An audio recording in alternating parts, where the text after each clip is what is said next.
नमस्ते दोस्तों, आज हम एक बार फिर आपके बीच लेकर आए हैं गौतम बुद्ध और गिलहरी की कहानी, जो आपको लक्ष्य की प्राप्ति करने में मदद करेगी और गौतम बुद्ध के जीवन की एक सच्ची घटना जिसके कारण बुद्ध से भगवान बुद्ध बन गए। तो चलिए शुरू करते हैं आज की कहानी। गौतम बुद्ध के जीवन में एक ऐसा समय आया था जब उन्हें जंगल में तपस्या करते करते कई साल बीत गए थे, लेकिन उन्हें ना ही कोई ज्ञान प्राप्त हुआ और ना ही कोई सिद्धि प्राप्त हुई। इसीलिए अपने आप से निराश होकर अपना सब कुछ छोड़कर एक नदी के किनारे पर बैठे थे।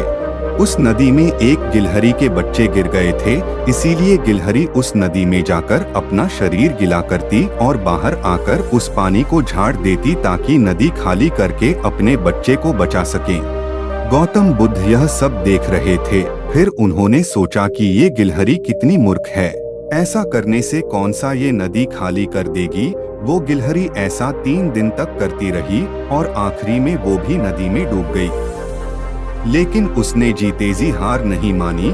गौतम बुद्ध को उस गिलहरी के हौसले को देखकर आश्चर्य हुआ और सोचने लगे कि जब मुझसे इतने कमजोर जानवर ने हार नहीं मानी, फिर मैं तो मानव हूँ, मैं कैसे हार मान सकता हूँ।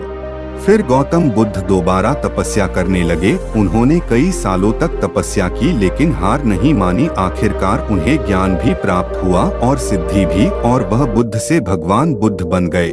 मित्रों, अगर हमें किसी में भी सफलता चाहिए तो हमें कभी भी हार नहीं माननी चाहिए। जब तक हम हार की उम्मीद रखेंगे तब तक हमारी जीत असंभव है। इसीलिए अगर हमें जीतना है तो बार बार प्रयास करते रहना चाहिए। धन्यवाद दोस्तों, अगर आपको यह कहानी पसंद आई हो तो हमें कमेंट करके जरूर बताएं।